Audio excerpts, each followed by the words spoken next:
예, 고맙습니다. 오늘 이렇게 우리나라 중부 지역에 교회 지도자님이 다 모이신 가운데 제가 발표를 하게 돼서 굉장히 영광스럽습니다. 오늘 제가 말씀드린 주제는 한 가지입니다. 도대체 한국이 어떤 지금 상황에 와 있길래 우리 교회가 나서지 않으면 안 되게 되었을까? 우리나라의 미래가 앞으로 어떻게 될 것인가에 대해서 여러분들하고 같이 나누도록 하겠습니다.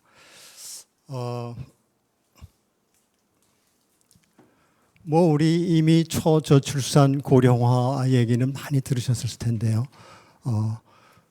한국은 현재 전 세계 한 220개 국가 중에서 출산율이 제일 낮은 국가입니다.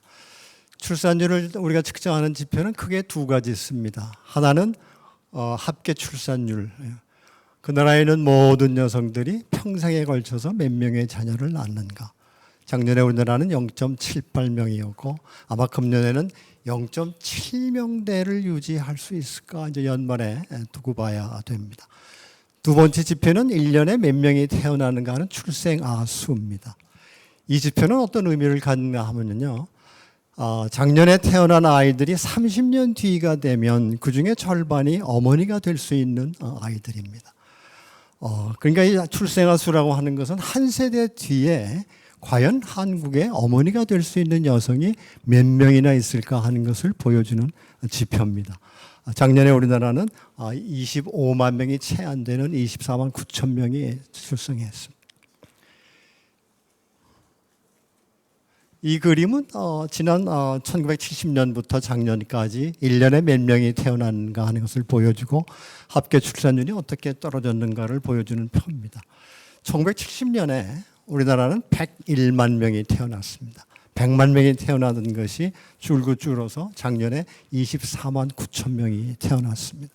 합계 출산율 70년에 4.53명인데 0.78명으로 이렇게 줄어들었습니다.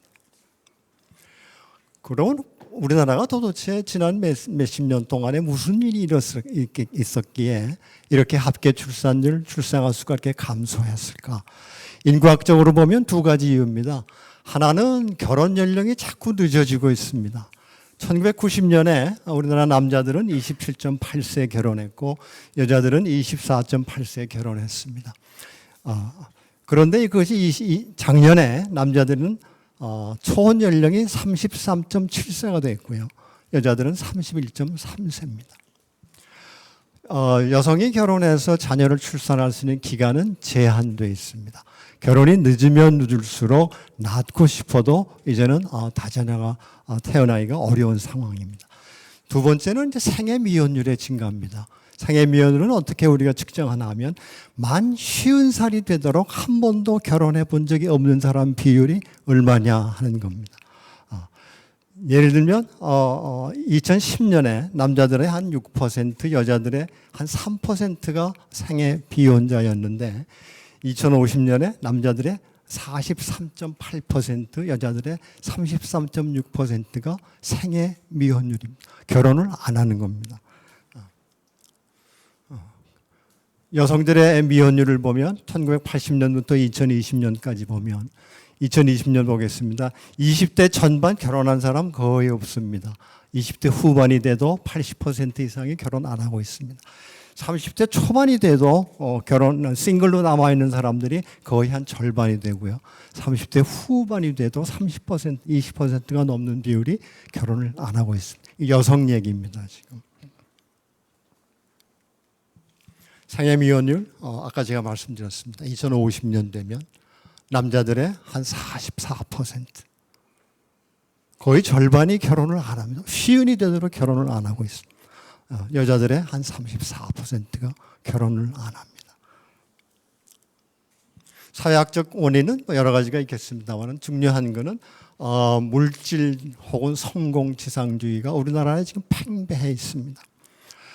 고등교육에 대한 열망이 비정상적일 만큼 이렇게 높습니다. 행복의 조건을 보통 사람들한테 물어보면 외국 사람들은 가족을 제일 먼저 얘기합니다. 사람이 행복하게 살라 그러면 뭐가 제일 중요하냐? 가족이다. 한국 사람들은 최근에 발표한 걸 보니까 돈이라고 대답했습니다. 유일하게 17개 나라 질문했는데 한국만이 돈을 1등으로 꼽았습니다. 이게 우리나라의 지금 현실입니다. 자녀 양육비, 한국이 전 세계에서 가장 자녀 양육비가 비싼 나라입니다. 최근에 중국의 어느 연구소에서 발표했는데 그 나라의 1인당 GDP의 몇 배 정도가 자녀 양육비로 쓰여지는가 조사해 봤더니 우리나라 GDP의 1인당 GDP의 7.8배나 자녀 양육비가 필요합니다. 돈으로 따지면 한 3억 6천만 원 정도 됩니다. 여기에는 아마도 사교육비가 엄청난 비중을 차지하고 있으리라고 이렇게 봅니다. 그 다음에 중요한 거는 아까 말씀드린 대로 돈이 중요하고 그런데 가족은 상대적으로 덜 중요해져서 가족 가치관이 굉장히 최근에 약화되고 있습니다. 결혼을 해도 좋고 하지 않아도 좋다라고 하는 결혼에 대한 생각들이 많이 달라지고 있습니다. 현재 우리나라 남성들의 한 65%, 여성들의 65%는 결혼은 할 수도 있고 여건이 안 맞으면 그냥 평생 혼자 살 수도 있다 이렇게 답변을 합니다. 남성들의 한 50%도 역시 마찬가지 답변을 합니다. 과거에 우리 세대만 돼도 결혼은 누구나 다 마땅히 하는 걸로 본인도 그렇게 생각하고 주위에서도 다 그렇게 생각했는데 이제는 그 생각이 달라졌습니다. 본인들도 결혼을 할 수도 있고 하지 않아도 되고 OECD 국가들 중에서 합계 출산율이 어떻게 다른가를 보여주는 표입니다. 한국은 제일 오른쪽에 1도 안 되는 제일 꼴찌에 있습니다. OECD 국가 중에서 합계 출산율이 제일 높은 나라 이스라엘입니다. 2.9명입니다. 2.9명. 한국의 한 3배 정도를 냅니다. 성경적 가치에 아주 충실한 이스라엘 민족들이 합계 출산율이 제일 높습니다. 빠른 고령화. 한국은 지금 전 세계에서 가장 고령화의 속도가 빠른 국가입니다. 굉장히 빠르게 고령화가 진행되고 있습니다. 고령화의 지표는 전국 인구 중에서 65세 이상 고령자 비율이 몇 %냐 하는 것을 우리가 측정합니다. 7%가 되면 우리가 고령화 사회, 14%가 되면 고령사회, 20%가 되면 초고령사회라고 부릅니다. 우리나라는 지금 현재 2017년 한 14%로 고령사회로 들어갔고 2025년에 이제 초고령사회로 불과 한 2년 지나면 진입을 합니다. 이 표는 유럽의 몇 나라들하고 한국의 고령화의 속도를 비교한 표입니다. 7%에서 14% 갈 때 몇 년 걸렸나 14에서 20% 갈 때 몇 년 걸렸나 하는 것을 비교한 표입니다. 예를 들면 프랑스는 7에서 14 가는데 115년이 걸렸습니다. 우리나라는 14에서 20년 갈 때는 39년 걸립니다. 스웨덴이 85년, 42년 이렇게 걸리고 미국도 73, 21 이렇게 걸립니다. 그런데 한국은 7에서 14 가는데 17년밖에 안 걸렸고요. 14에서 20% 가는데 8년 걸릴 예정입니다. 전 세계에서 고령화가 제일 빠르게 이렇게 진행되고 있는 국가입니다. 그러면 고령화가 왜 이렇게 빨리 진행되고 있는가? 두 가지입니다. 하나는 태어나는 아이들 자녀 수가 계속해서 줄고 있다. 두 번째는 평균 수명이 계속 늘어나고 있다. 이 두 가지 원인 때문에 고령화의 속도가 제일 빠릅니다. 이 그림은 1970년과 2021년에 한국의 기대 수명을 비교한 표입니다. 작년 2021년에 우리나라의 여성들은 86.6세까지 살 것으로 기대되고 있고요. 남자들은 80.6세를 살 겁니다. 우리가 말하는 기대 수명, 평균 수명의 개념은 이런 겁니다. 그 해에 태어난 아이들은 여기서 보는 것처럼 2021년에 갓 태어난 아이들은 여자아이들은 86.6세까지 살 것으로 기대되고 남자들은 80.6세 이런 개념입니다. 1970년하고 비교해 보면 거의 21년, 22년 정도 우리나라 기대 수명이 높아졌습니다.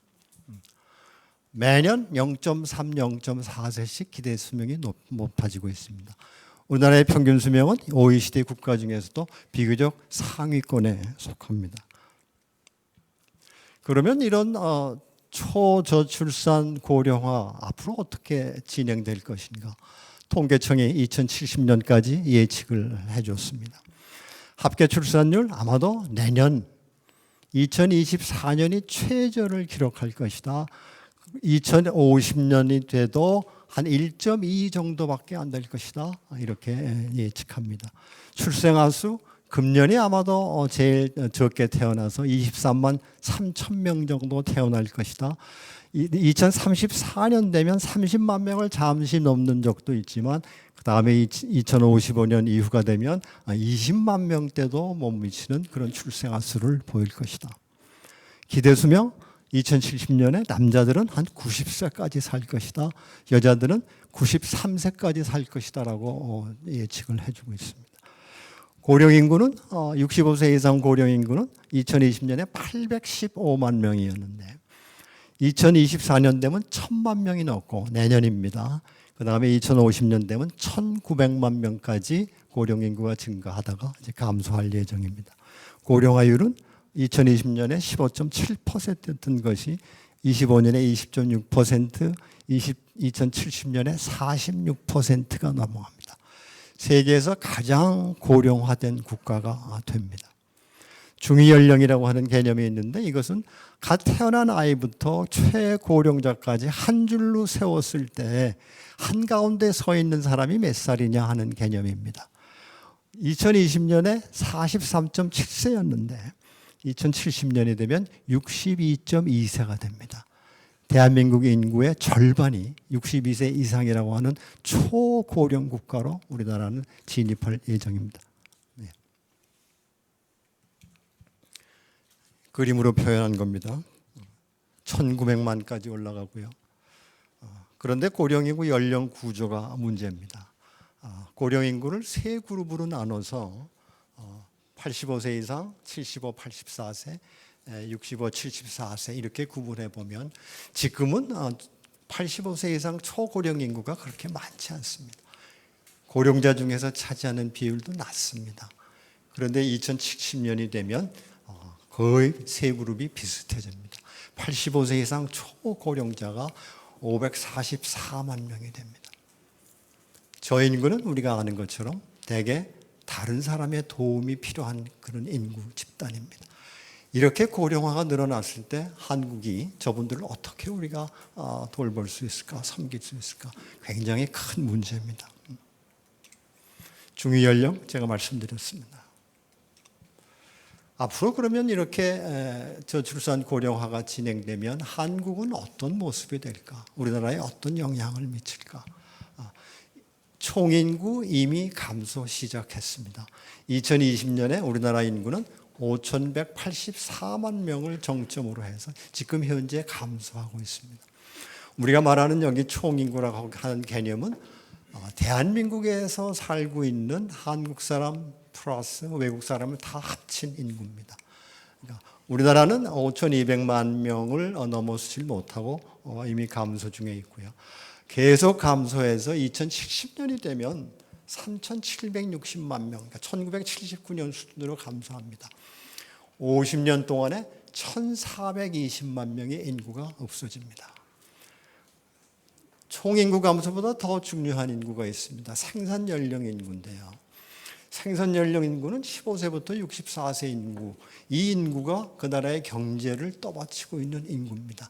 생산 활동에 열심히 참여하고 소비도 열심히 해서 경제가 활성화되기도 하는 이런 인구인데 이 인구 이미 총인구보다 먼저 감소 시작했습니다. 2018년에 3,765만 명을 피크로 해서 줄어들고 있고 2070년이 되면 1,737만 명으로 줄어듭니다. 50년 동안에 2천만 명이 넘는 생산 연령 인구가 없어져 버립니다. 인구의 자연 증가는 출생과 사망의 차이에서 우리가 얘기하는데 이미 2020년부터 이 자연 증가도 마이너스로 돌아섰습니다. 총인구 감소하고 있고요. 생산 연령 인구 저렇게 가파르게 줄어들어서 50년 동안에 2천만 명 이상이 감소합니다. 출생과 사망, 자연 증가도 2020년을 크로스해서 기점으로 해서 2070년쯤 되면 매년 55만 명 정도의 인구가 줄어들게 됩니다. 연령별로 보면 2070년 되면 오히려 고령 인구가 생산 연령 인구를 초과하게 됩니다. 제일 많고 두 번째 고령 인구, 유소년 인구 감소하게 됩니다. 학령 인구, 우리 바로 다음 세대 인구들입니다. 지금 교회에서 교회 학교가 자꾸 없어져 가고 있는데 거의 2070년쯤 되면 현재 한 3분의 1 정도 수준으로 우리 다음 세대 인구가 줄어들 것으로 이렇게 예측되고 있습니다. 제가 지금 말씀드리는 것은 이렇게 될 가능성이 굉장히 높다, 확률이 높다 이런 뜻이 아니고요. 인구는 이미 태어나 있습니다. 우리가 필요하다고 어디서 만들 수가 없습니다. 그러니까 이렇게 될 것이 거의 확실하다라고 여러분들은 아셔야 됩니다. 아까 말씀드린 대로 생산 연령 인구 감소하기 때문에 한국의 경제 성장률 이제는 우리가 3%, 2% 달성하기도 어렵습니다. 금년에 여러 기관에서 한국의 금년의 경제 성장률이 얼마나 될 것인가 1.5%로 이렇게 예측하고 있습니다. 자꾸 줄어들고 있습니다. 과거에 우리나라는 한참 호황기 때 경제가 좋을 때 10% 넘게 성장할 때도 있었습니다. 이제는 3% 하기도 어려워집니다. 잠재 성장률이 2050년쯤 되면 0%가 될 것이다. 한국은 경제 성장이 일어나지 않은 국가가 될 것이다. 이렇게 되면 국민들의 생활 수준이 높아지는 거 기대할 수 없습니다. 사회적인 부양 부담이 엄청나게 가중되고 있습니다. 우리가 잘 아는 것처럼 국민연금 지금 한참 논의 중에 있지만 9% 뛰던 것을 아마 15% 이상으로 국민연금을 부담해야 연금 시스템이 유지될 수 있습니다. 건강보험 시스템, 우리나라는 굉장히 전 세계에서 아주 효율적인 우수한 의료보험 시스템을 가지고 있지만 저것이 유지되기 위해서는 계속해서 해마다 일하는 분들이 혹은 지역가입자들이 건강보험료를 계속 올리지 않으면 이 시스템이 유지될 수가 없습니다. 동시에 늘어나는 이 고령 인구를 위한 노인복지 세금도 예산도 점차 늘어날 수밖에 없는 이런 구조입니다. 자, 이것을 이제 부양 부담을 한눈으로 볼 수 있는 그림입니다. 생산 연령 인구 15세, 64세 인구 100명이 일할 수 없는 14세 미만 혹은 65세 이상 인구 몇 명을 부양하는가의 개념입니다. 어린아이들 부양하는 것을 우리가 유소년 부양비라고 얘기하고요. 노인들을 부양하는 것을 노년 부양비, 이 둘을 합친 걸 총 부양비라고 얘기합니다. 2020년 가운데를 보시면 우리나라의 총 부양비는 OECD 국가 중에서 제일 낮습니다. 제일 상황이 좋은 국가입니다. 생산 연령 인구 100명이 일해서 어린아이들 17명 부양하고 노인들 22명 부양해서 둘 합치면 39명, 100명이 일해서 39명 부양합니다. 그런데 이 부양비가 자꾸 늘어나서 2070년이 되면 어린아이들 부양비 16명, 노인 101명, 둘 합쳐서 100명이 일해서 117명을 부양해야 됩니다. 아마도 전 세계에서 이런 높은 부양비를 가진 국가 전에도 없었고 아마 앞으로도 대한민국이 유일할 것으로 이렇게 봅니다. OECD 국가들의 부양비를 비교한 표입니다. 현재는 한국이 제일 낮게 제일 왼쪽 밑에 연한색으로 그려져 있지만 2070년이 되면 100이 넘어가는 엄청난 부양비를 보입니다. 현재 우리보다 고령화 수준이 높은 일본도 부양부가 우리보다 낮습니다. 한국이 당면한 가장 큰 문제는 과연 이런 부양 GDP를 가진 나라로서 우리나라가 시스템이 제대로 유지될 수 있을까? 다른 표현을 하면 국가로서 존립할 수 있을까? 제대로 국가가 지속 가능한가? 이런 아주 절박한 지금 현실에 우리가 놓여 있습니다. 우리나라에서 지금 또 하나 일어나고 있는 인구 현상 중에 혼자 사는 사람들이 늘어나는 현상이 있습니다. 전 가구 중에서 이 그림을 보시면 2020년에 혼자 사는 사람이 31.2%입니다. 그런데 점점 늘어나서 2050년 되면 한 40%가량이 혼자 사는 사람들입니다. 우리가 아파트를 쳐다보면 저 집에 누가 살까? 대개 머릿속에는 부부하고 아이들이 있겠지. 아닙니다. 40%가 혼자 사는 사람들입니다. 엄청난 속도로 1인 가구들이 늘어나서 1인 가구가 늘어난다고 하는 것은 사회적으로 건강하지 않다고 하는 뜻입니다.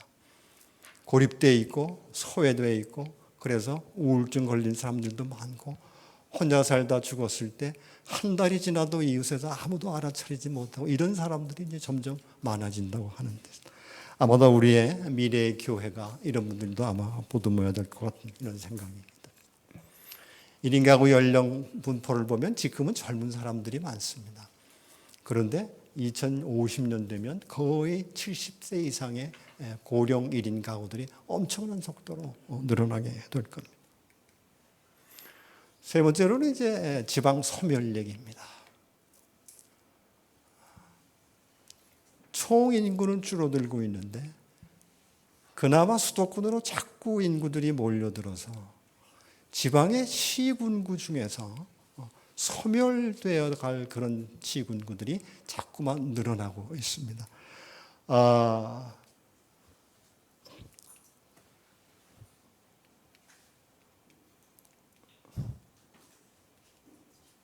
빨간색으로 표시된 부분들이 소멸의 위험도가 높은 그런 지역입니다. 이 소멸 위험 지수는 어떻게 계산했나 하면 그 지역에 65세 이상 노령 인구를 분모로 잡고요. 분자에다가는 여성 25세, 39세 여성 인구를 잡았습니다.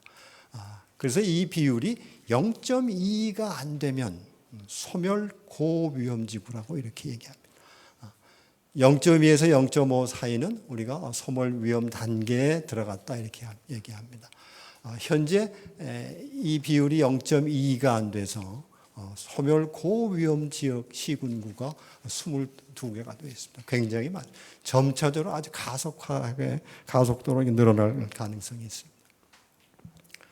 외국의 전문가들이 한국에 오면 오래전부터 몇 년 전부터 한국이 되는 놔두면 큰일 난다.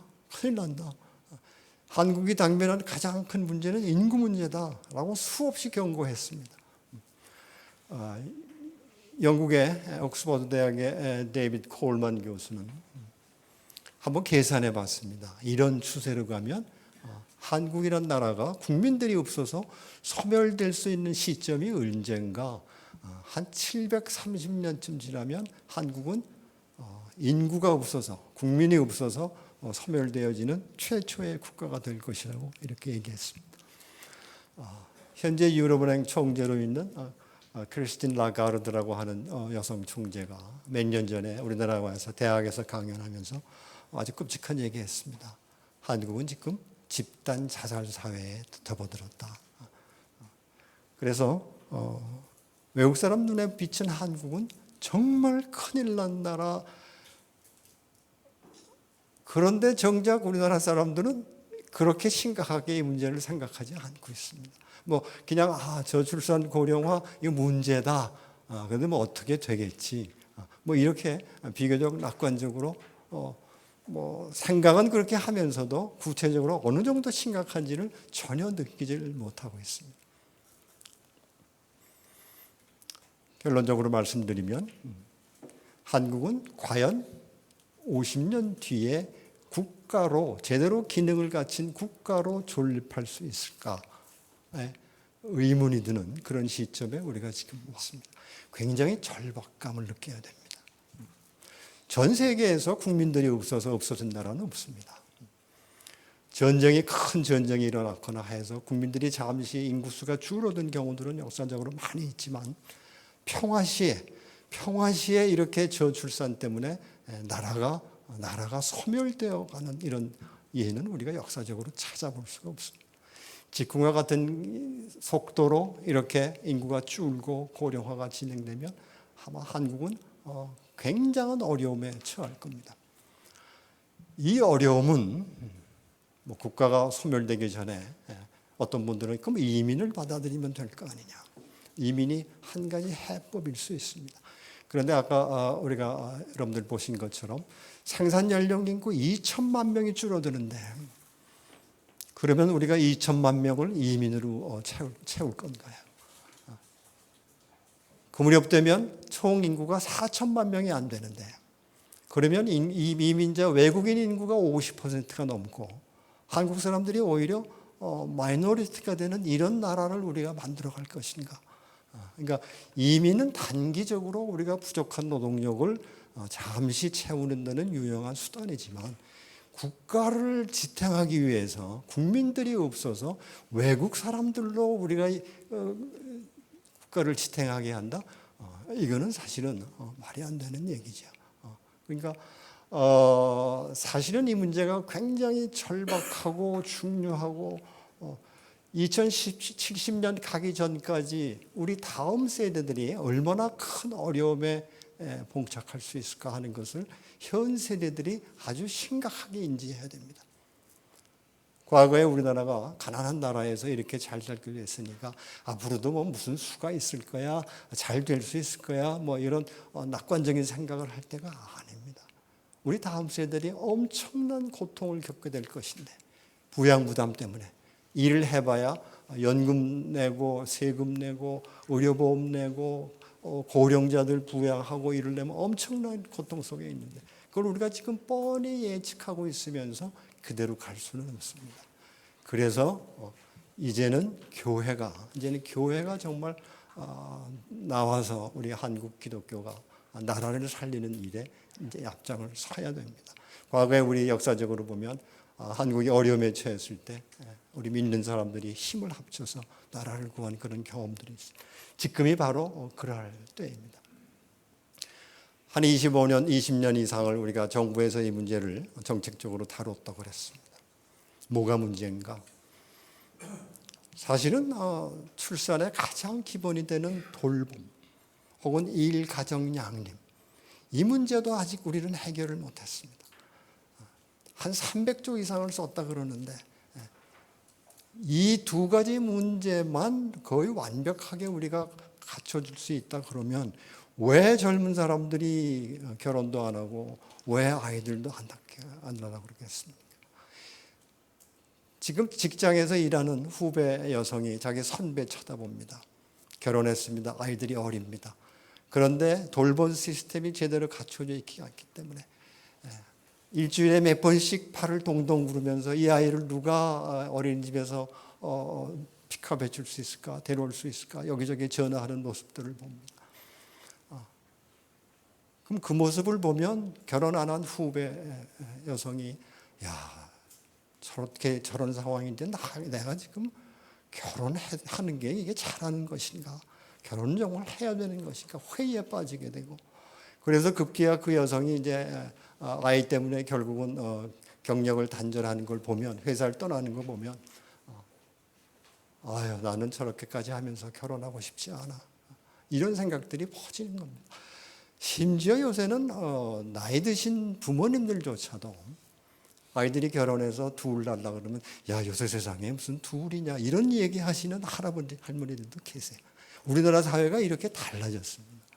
그래서 우리가 교회가 나서서 먼저 해야 될 왜 우리가 돌봄 얘기하고 있는가?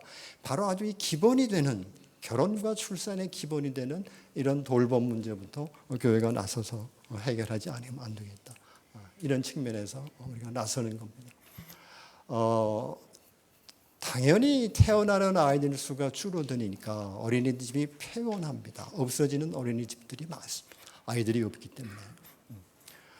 감소율이 전년 대비 어린이집 폐원율이 해마다 갈수록 가속화되고 있습니다. 율이 늘어나고 있습니다. 전국에서 어린이집이 없는 읍면동이 16%나 되고 이 숫자는 계속해서 더 늘어날 겁니다. 교회가 만약에 돌봄의 한 축을 담당한다 그러면 어떤 이점이 있는가? 우리 사회를 구성하고 있는 모든 부서에 다 이점이 있습니다. 국가는 정말 국가의 존립에 위태로운 이 상황에서 돌봄 문제가 해결됨으로 해서 저출산 문제 극복하는 데 도움을 받을 수 있습니다.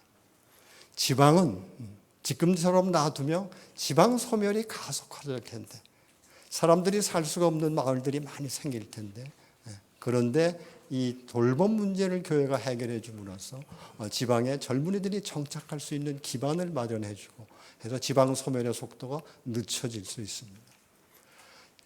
어린이집을 이용하는 부모 입장에서 보면 특별히 영유아 0세 3세는 아주 집 가까이 있는 건 제일 편합니다. 그렇죠. 어린아이들 많이 데리고 오래 갈 수도 없으니까 교회가 나서면 교회는 어느 마을이나 다 있습니다. 굉장히 편리하게 이용할 수 있습니다.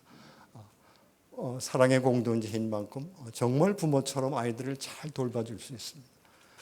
가족 친화적인 이 공동체가 돼서 교회와 마을이 함께 살 수 있는 그런 이점이 있습니다. 또 하나 이제 기왕 우리 교계가 저출산 문제에 나서서 힘을 합칠 때 교회가 할 일이 또 하나 있습니다. 아까 보신 것처럼 가족 가치관이 약화되어 있는데 이거를 다시 되살리는 일을 교회가 해야 됩니다. 물질이 중요한 게 아니고 가족이 참 중요하다. 특히 더더군다나 우리 믿는 사람들은 하나님의 이 창조 질서가 굉장히 중요하고 우리가 마땅히 거기 따라야 하는데 다음 세대들한테 올바른 가치관을 가질 수 있도록 교회가 끊임없이 강단해서 기회 될 때마다 부모님들을 대상으로 이 문제를 외쳐야 됩니다. 그래서 다음 세대들이 정말 어려움에 처하지 않도록 지금 우리가 힘을 합쳐서 이 문제를 해결한다 그래도 그 효과는 한 세대 뒤에 나타납니다. 30년 뒤에 나타날 문제니까 굉장히 시급합니다. 그래서 이 문제에 대해서 전국의 모든 교회들이 힘을 합쳐서 돌봄의 문제도 해결하고 동시에 우리 혼자 살려고 하는 이런 젊은이들의 숫자도 줄여줄 수 있고 가족이 소중하다고 하는 것을 계속 우리가 앞으로 관심을 가지고 함께 동참해 나가야 될 걸로 생각합니다.